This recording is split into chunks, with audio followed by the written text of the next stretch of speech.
በርበሬው አጨሰኝ ይላል። ያግድም አግድም ሄጄ ብዙ ተመክሬ አልሰማም ስላልኩኝ በእናቴ ምድጃ ቁልቁል ተደፍቄ በርበሬ ታጠንኩኝ። በዓይኖቼ እያነባው ባፌ እያስነጠስኩኝ እንደምንም ብዬ እናቴን በመሃል እንዲስል ጠየቅኩኝ። አባዬ ልጅ ሳይሆን በእድሜ እየበለጠን ምን አጥፍቶ ይሆን ሲጋራ የሚታጠን ብዬ ብጠይቃት ጸጉሬን ጨምድዳ ደፍቃኝ ወደ ጭሱ ዝም ብለህ ታጠን ለየት ይላል የሱ።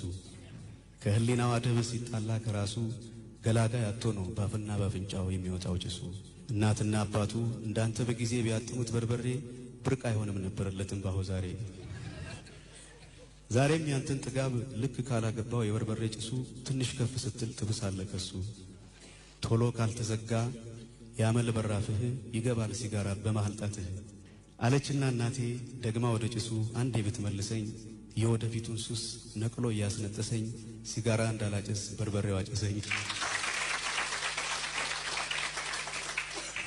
ገንዘብሽ ነኝ በመሐረብ ቋጥረሽ ከጉያሽ አስቀምጪኝ ምንም አትቆጥብኝ መስሎሽ የምታጭኝ እንዳሻሽ አባክኝ እኔ ላንቺ አላልቅም እታዘዝሻለሁ በተቻለኝ አቅም አውጥተሽ ክፈኝ ለፈለግሽው ነገር እኔማ ብርሽ ነኝ